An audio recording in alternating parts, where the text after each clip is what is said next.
जय हिंद दोस्तों।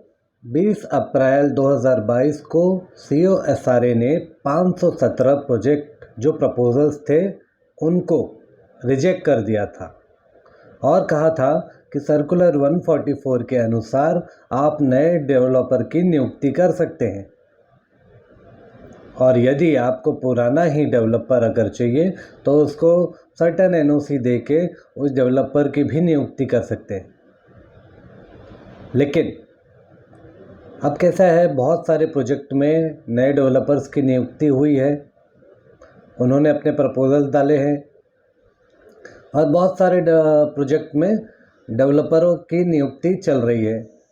अब अचानक ऑर्डर आता है हाई कोर्ट का 10 जनवरी 2023 को, जो 20 अप्रैल 2022 का नोटिस 517 प्रोजेक्ट रिजेक्ट करने का COSRA द्वारा ऑर्डर निकाला गया था, उसको सेट असाइड कर दिया गया।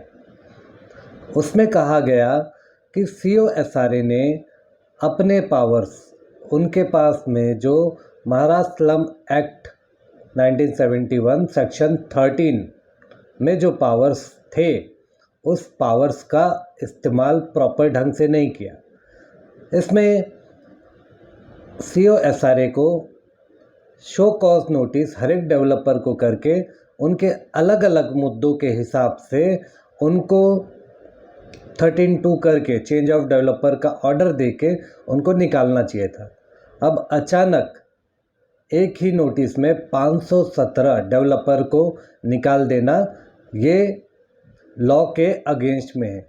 इसीलिए हाई कोर्ट ने 10 जनवरी 2023 को उस 20 अप्रैल 2022 का जो CO का ऑर्डर था 517 प्रोजेक्ट रिजेक्ट करने का, उसको सेट असाइड कर दिया, मतलब कैंसिल कर दिया।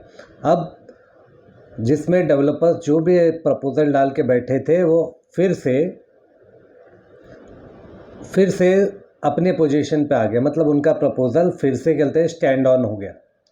अब जिसमें डेवलपर्स कहते हैं सर्कुलर 144 के अनुसार अपॉइंट किए गए थे, अब उनको LOI नहीं मिला, उनका भी प्रपोजल डला है, तो ऑटोमेटिकली वो डेवलपर्स वहाँ पे लटक गए। और कुछ में अभी डेवलपर्स की अपॉइंटमेंट के लिए बात चल रही है, डेवलपर के लिए देख रहे हैं, तो वो भी प्रपोजल्स लटक गए। देखने वाली बात ये है कि देखिए कैसा है, पर्टिकुलर कहते कि सेक्शन 13 में कहा गया है पर्टिकुलर डेवलपर को शो कॉज नोटिस करना है और उसके बाद में उनको एक चांस दे के फिर उसके बाद में उनको निकालना है। लेकिन ऐसा नहीं किया गया और इकट्ठा किया गया। इस वजह से हाई कोर्ट ने 517 का कैंसलेशन का जो ऑर्डर था COSRA द्वारा 20 अप्रैल 2022 को इशू किया गया था, उसको कैंसिल कर दिया। और उसमें कहा भी कहते कि हम लोग COSRA के पावर्स को कहते कि बाधित नहीं कर रहे हैं। COSRA पर्टिकुलरली हर एक प्रोजेक्ट में हर एक डेवलपर को शो कॉज नोटिस करके 13(2) कर सकते हैं, जो कि लॉ के अंडर है। यहाँ पे 517 को इकट्ठा किया गया, जो कि लॉ को फॉलो नहीं किया गया, इस वजह से उन्होंने इसको सेट असाइड किया। तो अब देखने वाली बात ये है कि जिस प्रोजेक्ट्स में डेवलपर अपॉइंट हो चुके हैं उनको थोड़ा प्रॉब्लम होगी, लेकिन 13(2) फाइल करिए और वहाँ से कहते कि तुरंत ऑर्डर निकलवाइए, क्योंकि आपने अपने प्रपोजल्स डेवलपर अपॉइंट कर रखे।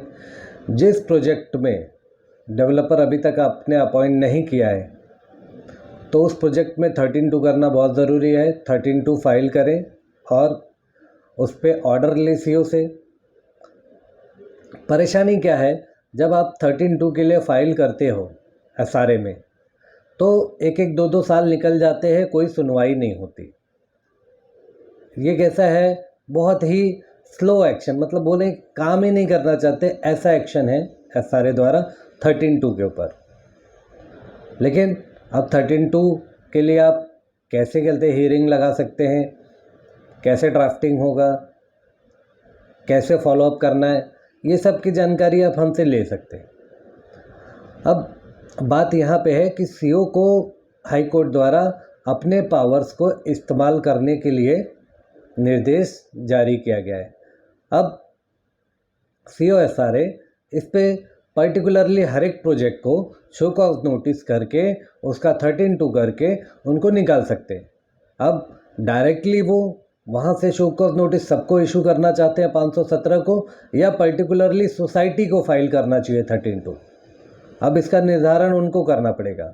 लेकिन अगर शो कॉज नोटिस COSRA नहीं करते ये 517 प्रोजेक्ट में, तो जो भी सोसाइटी है नया डेवलपर अपॉइंट करना चाहती है वो 13(2) ज़रूर फाइल करे और अपना ऑर्डर निकलवा के लें, जिससे कि आप अपने हिसाब से नए डेवलपर का अपॉइंटमेंट कर सके। देखिए, जो पुराना डेवलपर थे ऑटोमेटिकली उन्होंने इतने साल काम नहीं किया, तो आगे भी काम करने की क्या गारंटी है उनके पास में, ठीक है। तो ज़रूरी है कि आप 13(2) करके अपने डेवलपर को, पिछले डेवलपर को निष्कासित करें, और फिर यदि वही डेवलपर को आपको अपॉइंट करना है तो आपके टर्म्स एंड कंडीशंस पे उसको अपॉइंट करें।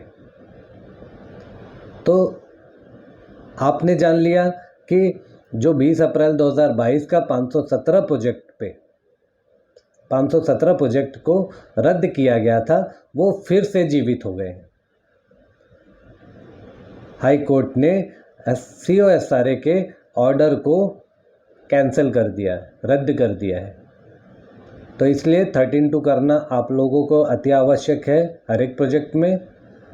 अगर जिस प्रोजेक्ट में ऑलरेडी डेवलपर अपॉइंटेड है तो COSRA को विनती करें कि वो शो कॉज नोटिस करे और 13(2) का ऑर्डर इमीडिएटली दें, और जिसमें नहीं है उस जिसका एप्लीकेशन पड़ा हुआ है वो भी अपना प्रेशर करे खेलते कि हमारा 13(2) का ऑर्डर मिनिमम पीरियड में निकाल के दें, जो एक्चुअली हो नहीं पाता। लेकिन आप लोग कोशिश करें कि COSRA से बात करें और वहाँ पे जल्द से जल्द आपका 13(2) निकले। मैं आपसे यही कहूँगा कि देखिए, आप अगर अब 517 प्रोजेक्ट में नए डेवलपर का चयन कर रहे हैं या पुराने डेवलपर का चयन कर रहे हैं तो सोच समझ कर करें, अगर आपको प्रोजेक्ट अपना डेवलप करना है तो ज़रूरी है आपके टर्म्स एंड कंडीशंस पे डेवलपर अपॉइंट हो और आपके सोसाइटी का और आपके लोगों का फ़ायदा हो। उस हिसाब से मद्देनज़र रखते हुए डेवलपर की अपॉइंटमेंट करें और उनको जल्द से जल्द 13(2) करके चेंज ऑफ डेवलपर और अपने हिसाब से डेवलपर अपॉइंट करने की प्रक्रिया को चालू करें। आपने जान लिया, हाई कोर्ट ने 10 जनवरी 2023 को COSRA के 20 अप्रैल 2022 के 517 प्रोजेक्ट के प्रपोजल्स जो रद्द किए गए थे उसको हाई कोर्ट ने रद्द कर दिया। अब कार्रवाई आपके हाथ में, आप लोग अपना जल्द से जल्द अपना 13(2) का एप्लीकेशन मूव करें और वहाँ से 13(2) का ऑर्डर लें इमीडिएट बेसिस और नए डेवलपर का अपॉइंट करें। और इस मुद्दे पे 13(2) के मुद्दे पे आपको कोई भी डाउट हो आप हमसे संपर्क कर सकते हैं। हम आपको प्रॉपर गाइड करेंगे कि आपको अपना 13(2) फाइल कैसे करना है, आपको फॉलोअप कैसे करना है और आपका 13(2) ऑर्डर निकाल के कैसे लेना है। चलिए, आज हमने आपको बताया कि 20 अप्रैल 2022 का जो COSRA का 517 प्रपोजल का ऑर्डर था वो रद्द हो चुका है। अब कार्रवाई आपके हाथ में है, आप जितना जल्द से जल्द कार्रवाई कर सकें करें और 13(2) करके चेंज ऑफ डेवलपर करें। चलिए, ऐसे ही SRA के मुद्दे पे जुड़े रहें। आपका कोई भी प्रश्न हो उस पर आप हमसे सलाह ले सकते हैं। जय हिंद, जय भारत।